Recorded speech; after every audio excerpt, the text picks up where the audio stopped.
Isang mapagpalang araw o gabi sa inyong lahat na nakikinig at sumusubaybay sa channel na ito. And meron po akong update sa inyo naman bagong advisory about BIR. Ito ay good news sa lahat po ng mga nag-a-apply pa lang ng trabaho or newly hired at nire-require ng company na kumuha o magpa-verify ng team sa BIR. So ito po yung bagong memo nila, yung RMC 31-2024. Actually, ang pag-verify ng PIN or pagkuha ng PIN, pwede na po yan gawin through chatbot ready ng BIR, available sa website ng BIR, and also through OROS. This is the latest one and mas maganda na system ng BIR when it comes to mga online transaction. So, before we go on, I would like to welcome you dito sa aking channel. This is Eureka YouTube channel.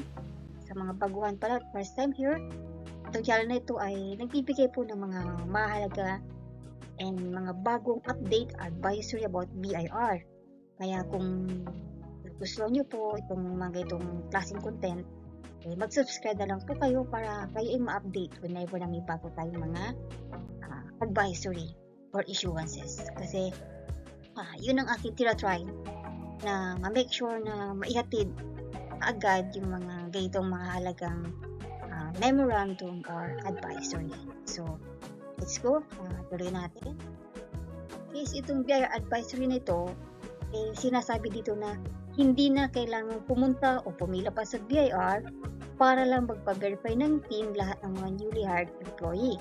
Kasi yung ibang company, or not all but most, the company pag bagong hired ka pa lang, nire-require kang kumuha ng PIN verification slip sa BIR o yung form na dapat may tatak ng BIR.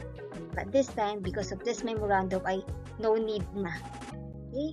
So ano ba itong RMC 31-2024 na to? So ito po yung title niya. It advises all employers that the BIR does not require newly hired employees to verify their TIN and get a TIN verification slip from the relative district office. So, yan po yung na-mention ko earlier. Okay? So, yan ay talagang magandang balita. Ngayon, paano naman malalaman ng employer or ano yun naman yung gagawin ng employer para makuha yung TIN ng mga newly hired employee nila? Actually, itong memorandum na to, ang subject matter ito is the clarification about TIN verification being required by employers for their newly hired employees. So, okay. So,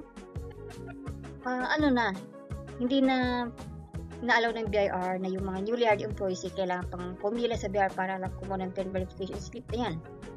Actually, it is already the obligation of the employer to check or to verify the TIN of their employees through the system OROS or sa chatbot. Okay? Pwede lang na may mga instances lang na ina-allow na kumuha ng manual TIN verification ang isang employee under this certain circumstances. One is, yung online TIN verification facility is not available. Siyempre, nag-open din yan. Hindi naman laging online yun. Lalo na pag mayroong ginagawang updating doon sa system. Or, kapag tinatry mong mag-verify ng TIN para sa employee mo, nagkakaroon ng nagpa-prompt ang message na you need to visit the RDO.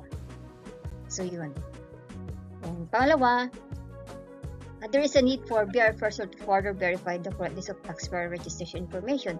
So, nangyayari po ito na kinakailangan mag-verify si employer sa BIR pa about the TIN of their employees kung yung isang employee ay maaaring halimbawa po, yung ibinigay ng employee invalid yung TIN niya. Tapos bine-verify din ng employer ay walang lumalabas. So, ayan. Kailangan talagang i-verify yan sa district office kasi hindi lang naman isa yung system ng BIR na pwede nilang pag-verify yan. Okay? Yung may mga newly registered TIN ay maaaring nandun na sa IRS facilities nila. Yung mga bago, yung mga luma, maaaring nandun pa sa old system nila, which is yung tinatawag nilang ITS or the Integrated Tax System. Ang BIR na pinalitan nitong IRS na ngayon. Okay, so that's the second one. The third one is, pwede kang parang mag-verify ng TIN, kumuha ng TIN verification slip doon sa mga taxpayer na may existing TIN or record. So, bakit may ito yung mga taxpayer na hindi naman for employment purposes. Bakit sila kumukuha ng TIN verification? Okay, so halimbawa po may mga transaction sila like sa bangko. So, ayun, pwede silang kumuha ng TIN verification slip sa BIR. Pero actually, yung TIN na makukuha mo upon verification through Chatbot Revi or through Orus is ino-honor yan. Kasing valid po yan ng TIN na binerify mo rin sa district office. Okay? So, here's another circumstances or cases na pwede kang pumunta sa BIR para kumuha ng TIN verification slip. The last one is taxpayer could have more than one TIN. So, or may possibility pa na identical ang TIN. So, parang ang hirap nun. Yung TIN mo may kaparehas. Paano kaya nangyayari yun? Is system generated yun. Tapos, walang duplication yan. Siyempre, high-tech naman yung mga program na yan. Pinogram naman yan para magkaroon talaga ng individual distinct TIN. Pero nagkakaroon pa rin ng multiple TIN ng isang taxpayer kapag halimbawa hindi niya alam, nag-apply yung previous employer niya, tapos nag-apply ulit siya, dapat malidetect yun kasi same name lang. Eh what if yung nailagay na spelling ng employer niya ay nagkamali ng isang letter? So, o kaya yung sa pagsusulat ng pangalan, maaaring minsan pinagdudugtong nila yung two word ay nagiging one word lang. So, may mga ganung instances bakit nagkakaroon ng possession of more than one TIN. Kaso bawal yun. May corresponding penalty for every TIN na sumobra. Yung identical TIN naman, I could imagine na may ganoon. Pero, possibly kasi nung lumang araw, noon, mayroong mga tinatawag ng manually issued TIN. Yung hindi pa talaga online masyadong BIR. So, may mga manually issued TIN, and then ina-upload yun kung sinong makaunang maka-upload.